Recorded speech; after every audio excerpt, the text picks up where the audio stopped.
Hello, everybody, and welcome back. On today's video, we are going to break down some of the craziness and Easter eggs in WandaVision on Disney+. The first 2 episodes, because, that's all we could see. If you're new here, I'm Greg. And I'm Erin. And this is Fan Dummies. As we were saying in the last segment, one of the things that make WandaVision special is all the hidden clues. You could spend hours or days finding all the little differences and Easter eggs in just these 2 episodes. We're going to go through some of those and some things that we found and some Easter eggs we read about online, all stuck, jammed, placed in just these first 2 episodes. Now, I think Marvel did this on purpose. I believe they're testing out new ways to create engagement in streaming services. Yeah. They want to create things that people want to watch over and over and over, not just once. Yeah. And I think this may be their first kind of real test drive into that. And it gets people really engaged in the content. So they go out and they talk about it on social media. They talk about it, like we're talking about it now. Like, it's just, you could talk about this for days. And I've already seen some WandaVision merch coming out. Ooh. That is just the show, like the black and white figures. Oh, Funkos or? Of them. I don't know if they were Funkos, but they were of them in their magic show outfits. Oh. They were cute. I think they were maybe they were stickers, but they were official Marvel merch. In this first episode, did you notice how the house is a 1 story? And then once we get to episode 2, it changes into a 2 story. And even the interiors of the house are different in each episode. I didn't notice that. You noticed that. What I noticed was the couch. Oh, yeah. The couch was the shocking thing that changed because first it started off as this beige. Well, we don't know if it's beige. But a light color. Yeah, it seems like a light color tweed couch, from this era. Uh-huh. And it was mid-century modern looking. Yeah. And back then, it's just mid-century. It's just modern. Just modern. It's mid-century and modern separately. But it was a great couch. Uh-huh. And I remember looking at it and thinking, we could use a couch like that. Oh, yeah. I thought it was really actually pretty cool. Does that mean you get to sit right next to me then? Yeah, eventually. If we ever get couches where multiple people can sit comfortably. But when they sat down on their couch later, was it later in this episode or was it the second episode? It's the second episode. They had a flower couch. Yeah. Which I thought was really weird because typically these episodes are right after each other. They're not. We don't know if any time has gone by, if it slips in her concentration. Yeah. Right? We just don't know. Yeah. Maybe she just likes a lot of couches and whatever couch she's thinking about in that moment is what the couch is in her house. Or how she's feeling or something. Yeah, or how she's feeling. The entire boss's dinner party. Man, I can't even say dinner party. I know. Dinner party. Can't even say the words. Mythic Quest improved the word dinner party. Uh-huh. But you have to say it with an Australian accent, real. I can just insert Poppy saying dinner party. Dinner party. Oh, it's the best. It is the absolute best. But anyway, the entire boss scene, it must mean something. Uh-huh. Right? It can't just be random. It was too weird. Yeah, because the Harts were asking Wanda and Vision, where did they move from? How long have they been married? And Wanda and Vision are just looking at each other I don't know. It's just so weird. Yeah, they don't know. And then the weirdest part is Mr. Hart starts to choke and his wife is like, stop it. And Wanda tells Vision, to help him. And he finally goes and, uses his power to pull out the item stuck in his throat. Probably one of those dry scrambled eggs, that it's really hard to swallow. That you cook me? One of these days, your scrambled eggs are going to kill me. Not kill you, just get stuck, Greg. Next, you won't chop up my hot dogs very small. So I can swallow them. And then after Vision saves him, Mr. Hart just gets up and he's like, okay, oh, it's time to go. And they just leave. And he's like, let's talk about a promotion. Yeah. So I suspect that the whole Mr. Hart, Mrs. Hart construct are people trying to break into the consciousness of Wanda. And they irritated her, so she was killing one of them. And that's why the wife was like, stop it, stop it, stop it, because Wanda was doing it to that guy. And then she finally relented. Interesting. Yeah. It's pretty good. Oh, I know. So good. Why do you think the boss choked and they wait to save him if it wasn't my... Just like what you said. Yeah. Oh, I see. I see. I should have waited to tell you about my theory so I could get your theory. Yeah. I wasn't really sure. The only question I have that kind of breaks up my theory a little bit is why does the boss suddenly want to give him a promotion at the end? Maybe to keep him happy. Maybe because they're just scared? Yeah. Like just out of fear? And plus, they can't fire him because then he wouldn't have a job. And just go find another job. There's only so many characters on the show, and you'll see them like people that Vision work with or in like the town and vice versa, whatever. There's only so many people that live there. So I don't think they can fire him. There absolutely is hidden meaning in this somewhere. And if anyone has any ideas or you want to just agree with my perfectly plausible, brilliant idea. Yeah, I'm going to agree with you, Greg. You see? You see? This is why relationships are complicated. One day she's trying to kill me with dry scrambled eggs. The next day she agrees with my amazing theory. Well, it makes sense. I've been noodling that for a while. Let us know in the comments if anybody has any better theories. Yeah. Well, in both episodes, all of a sudden we just get a weird TV commercial inserted. And in episode 1, it's for a Stark Industries toaster. Which was really great, by the way. Well, remember in Avengers Age of Ultron, and Wanda explains that her parents were killed, and Wanda and her brother Pietro, they were trapped under rubble in their apartment for days. And it was all because of a Stark Industries bomb. It never blew up, so it didn't kill Wanda and Pietro. But the light, and it's like beep, beep, beep, on and the it toaster? gets faster. Yeah. And if you look and you notice that little light eventually turns red, and this is like the first little glimpse of color that we get. Ooh, I didn't even notice that. Yeah. I mean, I knew the beeping had to symbolize something. But I didn't realize that it turned red. And then on the commercial, you hear him say, "Forget the past. This is your future." Wow. So that's kind of eerie too. And then, of course, it's a Toastmate 2000 from Stark Industries, which is fun. Yeah, that's super fun. But I don't know, like, is somebody trying to get Wanda to forget her past? I just think that that's what she's doing. Like, she's trying to reconcile her past with her future. Yeah. If this is truly her coping with Vision's death, then her subconscious might be telling her, hey, listen, this has happened. It's in the past. You can't change it, but you can choose to move forward. And right now she's not choosing to move forward. Yeah. I remember because Tony Stark, he's the one that created Vision. So I think it makes sense that it's like Stark Industries and then, the creator of Vision, Tony Stark. Yeah. And all that. And then the bomb. It makes sense like when you start thinking about it. And notice the toast does pop up. Yeah. So maybe she's thinking that she'd have been better off if the bomb just exploded. Well, we don't really think that they're in the past. Yeah. I mean, there is a Rodecaster Pro. If you can see it. There's a Rodecaster Pro on the table. Even though some of the stuff around the Rodecaster Pro looks like older technology, there's like a Dell switch, the same exact one we have downstairs in our house. How do you know that's not us? Almost all of that stuff we have in our house right now. We should recreate it.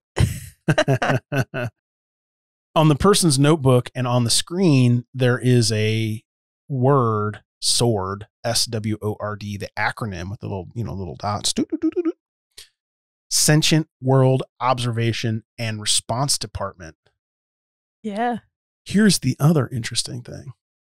There is a QR code on the Rodecaster. We don't have one of those. No, but it covers up the word road. I was wondering. So it covers up the logo of the Rodecaster and what it is. But I wonder if anybody can like get a scan of that and see what happens. Yeah. That would be really cool.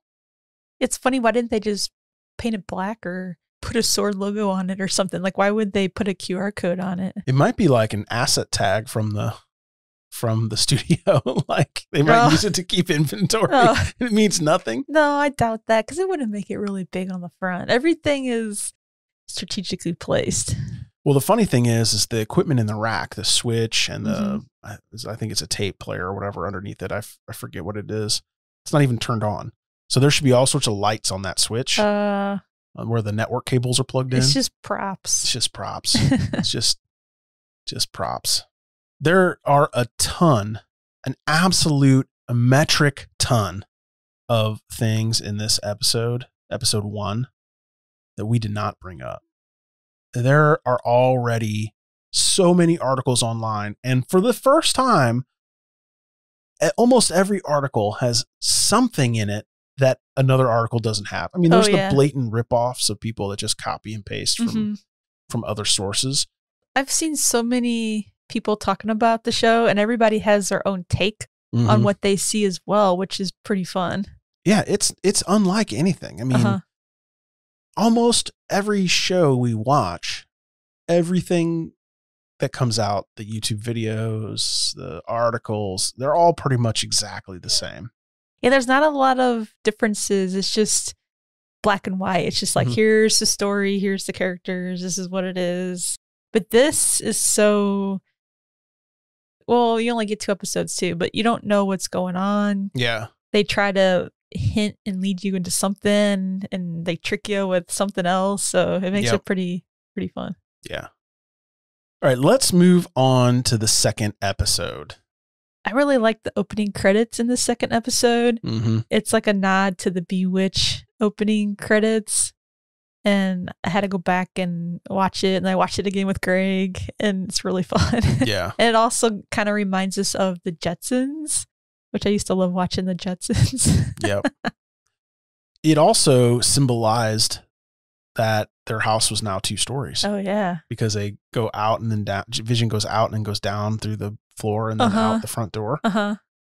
Yeah. There's a lot of Easter eggs in this like little opening credit scene we're not going to talk about, but go back and rewatch it. And yeah. There's even one in here that no one has spotted so far that I've seen. And hopefully our listeners can help us decode it, because we can't figure it out. I think it might be Wonder Man, but I'm not 100% sure. There's a vase on the side table next to the couch on the left-hand side. And it's got like a winged helmet. Yeah. And then it's got like a V shaped on the vase body. Yeah. I don't know if it's an urn or if it's a vase or what it is, but it looks like it looks kind of like Thor's like old school helmet. But Thor doesn't have like a V outfit. It's more like Wonder Man. But Wonder Man's a W. But it could be that you're seeing that's turned a little bit. It's from the side, I think, because you only kind of see like the... Yeah. I have some Wonder Man comics, because I used to think he was cool because of Wonder Woman on the DC side, but Wonder Man on the Marvel side. Yeah. That's pretty neat. You might even have Wonder Man #1. Yeah, I think I might. Yeah. I need to add that to my #1s collection. Yeah, we'll dig it out. Yeah.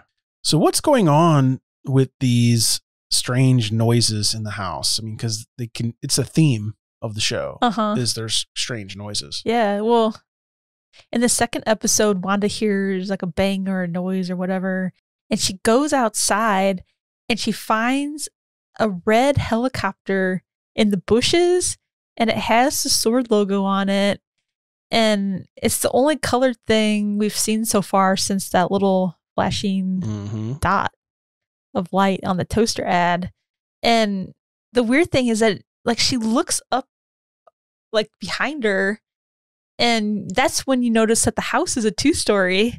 And at first I was like, why is she looking like, why is she looking, back over her shoulder? Like, why would they show the house? Mhm. And then later I was like, yeah, that's because the first episode, they live in the one story. I'm convinced that she altered the reality of a sword helicopter that tried to get into her bubble and turned it into a toy. Probably killed all those people that were flying it. Yeah. Because Scarlet Witch can be pretty brutal. Oh, yeah. She's powerful, too. Yeah. Like, huh. Yeah, that's a good theory, Gary. I think you're onto something there. So the next thing that's kind of fun is Wanda and Vision have a neighbor named Agnes that could be a reference of Agatha Harkness. Agnes, Agatha Harkness. This is the one that everybody gets because it's a pretty obvious one. It's like when you squeeze Bennifer together. Yeah, it's like exactly. Do you think there's something there, Erin? Oh yeah, there definitely has to be. Agnes has the bunny, and his name is Senior Scratch. And Agatha in the comics, she has a son named Nick Scratch. Mm-hmm. So that has to be something. Yeah. And also Agnes wears like this little brooch pin. You see her wear it in every scene. Yeah. And that same brooch is what Agatha wears in the comics. So it has to be her. I think it's a representation of her for sure. Mm-hmm. And Agatha Harkness, she's a really powerful witch. There's a huge amount of stories from Wanda and Agatha from the comics. That's why I'm wondering if this is not post Vision's death. Like it can be modern, but it doesn't have to be after the death of Vision. Yeah. Like they can bring it back even before the Thanos stuff. This whole thing could be about her children. Mm-hmm. Agnes also says that she has a husband named Ralph, but we've never seen Ralph. I mean, is she Hydra? I don't know. I have another theory. What's your theory? Who Ralph might be. Okay, tell us. Well, when they're at Dottie's meeting and Dottie says, the devil is in the details, and Agnes says, that's not the only place he is, I think she's referencing Mephisto. Yeah. So I don't know if her husband is Mephisto, like Ralph is, or like she's imagining him and she just puts a, Ralph name on Mephisto. Yeah, like a super basic name. I don't know, but we've never seen her husband, and there's people on IMDb that haven't appeared in the show yet, but like all the townspeople, and like she shows up at the talent show by herself. Yeah. Like, where's her husband? Exactly. Where is her husband? And she talks about him like all the time. There's always, funny things she's saying about him. Yeah, so maybe Mephisto is going to be the big bad of the season. Maybe. I have a different theory, but maybe. Yeah. And he's from the comics and everything, because in the comics, Wanda and Vision have twins, Thomas and William, and they're made from pieces of Mephisto's soul. Yep. We talked about this in our Prepare for WandaVision episode. I remember reading about this. Mephisto eventually reabsorbs the children, and Agatha Harkness wipes Wanda's mind of any memories of the children to help her deal with the trauma. I mean, this sounds like it could be something to do with the show. To me, this is the show. I think it's pre-Thanos. I think this is the House of M storyline. Yeah, I think so. This is probably how Mephisto takes back these children, or maybe gives them to her in the first place. I don't know. Yeah. I mean, I don't know exactly how close they're going to stick with the House of M.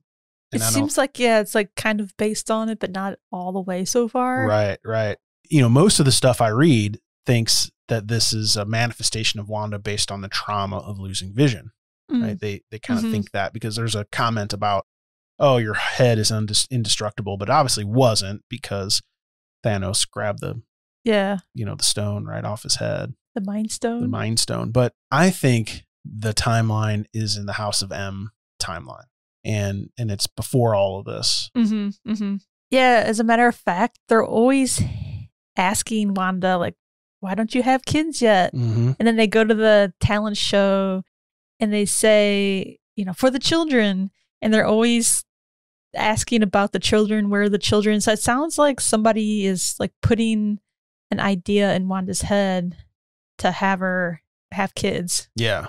I don't get the whole timeline, because if in the MCU, it seems like Tony Stark just created Vision, and then, not a lot of time has passed, and then, Vision is dead. But there's, decades of Vision content in the comics. Yeah. They're going to have to figure out like exactly what timeline this is. But I do think that this show is House of M-ish, more so than post Thanos. Mm-hmm. Someone is talking over the radio saying, Wanda, who's doing this to you? And that is the same time that Dottie squeezes the glass and cuts her hand, and you can see that the blood is red, so more color. I really think when external stimuli kind of break into Wanda's subconscious, that she creates color. Like the helicopter, she had to take action turning a helicopter into a toy, right? So now it's color. The button, like it reminded her of something real. So the light, the red light flashing on the toaster, right? It reminded her of something real. And then the blood, right? She's like, oh, like, Wanda has been in a lot of battles. She knows, she's seen blood. It brings her back to like reality. So good.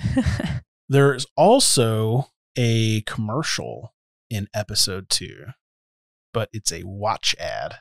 In the commercial, you hear them say, a man is never fully dressed without 2 important accessories, his special lady and his strucker. Yeah. Yeah. They don't say his watch. It says, he'll make time for you. And it says Hydra, and it has the Hydra logo on the watch. It's a cool watch, though. Yeah, yeah. And remember in the MCU, and Wanda got her powers from Strucker, and he was experimenting on Wanda and Pietro with the Mind Stone, and that's how they got their powers. Wow. And also the Mind Stone is what gives Vision his powers as well. They all get their power from the Mind Stone. That's crazy. This is the MCU canon. Now, there's also more evidence that this could be the House of M storyline and not post-Vision. Because if this is the timeline prior to Endgame, then we will get to see maybe William and Thomas. And I think that's the case. Because in episode 2, Wanda looks pregnant. Oh, yeah. She says, is this really happening? And Vision says, yes, my love, it is really happening. And then they hear a crash or a bang or whatever outside. And they go outside and they find a person dressed as a beekeeper coming out of a manhole in the middle of the street. Wow. Isn't that just freaky? That's crazy. On the back of his beekeeper outfit, there's a sword logo again. Wow. Yeah. Also in the Marvel Universe, AIM, A-I-M, they dress in beekeeper suits. So it could be AIM, but it's weird that it has a sword logo on the back. Yeah. And if you're not familiar with AIM, they're a science company founded by Baron Wolfgang von Strucker. I mean, come on. Yeah. Hydra. I love how this all intertwines. Yeah. The man from the watch ad that we were just talking about, in case you're not following along. Man is not fully dressed without 2 important accessories, his lady and his Strucker. Yeah. Can you imagine being this guy's mom? Mother Strucker.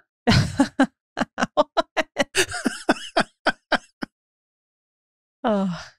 Also, other references to like hexagons in the closing scene. So far, we've seen Wanda and Vision sitting on the couch, and all of a sudden, the hexagon like closes in on them. So I don't know. That's kind of like a beehive shape. Yeah. So I don't know if there's going to be like a little bit of AIM in it, a little bit of sword, or if they're working together or what, or if it's just references from her past. I think it's all those things. It's weird because they see this character coming out of the manhole in the middle of the street, and all of a sudden Wanda just yells, "No." And then it rewinds and they go back in the house and it starts back over at, is this really happening? That's what I'm saying. Like I think she knows what she's doing, but she likes it. Like she wants to do it. It's crazy. Yeah. At the end of the episode, you hear someone say again, "Wanda, who is doing this to you? Wanda." Just like you hear on the radio. Yeah. So is somebody doing it to her or is she doing it to herself? I don't think we know. Maybe Mephisto's actually doing it to her to get back his segments of his soul that he lost. Could be Agatha Harkness doing it to her as well because she wiped Wanda's mind when she lost her children because it was just too traumatic. So it could be like something like that going on. I really think that Wanda is doing it, that nobody is doing it to her based on some stimuli. I don't know if it's the vision death, if it's the children. I don't know yet. Seems like it's for the children because it's for the children. It's for the children. It's for the children. And, you know, I mean, I think these are all real people. I think they're all real people trapped under the dome. What? Yeah. Under the dome? Under the dome. The Dome of Wanda. You mean like that Stephen King show that we watched? Yeah, a better version of that. The Wanda Dome. Could be unconsciously, but I don't think so based on that rewind comment. I think she's like, no, I'm in control. Yeah. I'm the queen of this dome and you can't come in. But we could talk about Easter eggs all day and there's no way we could cover it all. And you would be very tired of listening to us talk about this. Maybe not, though. Maybe you would love it. On the next Fan Dummies 8-hour show, we talk WandaVision Easter eggs. Thank you so much for listening to this episode of Fan Dummies. Please subscribe, rate, and write us a review if you haven't already. Leave us a comment in the comments of whatever app you're watching or listening to us on. Of course, links to our Patreon, our merch, all of that will be in our show notes. If you want to reach out to us, we are at Fan Dummies on all social media. Most likely, Erin will reply. Maybe. Depends. As long as your comment isn't dry or salty, has to be funny and clever. Yeah. Only clever and funny comments get replied to. Thank you for listening so much. Bye-bye. Bye.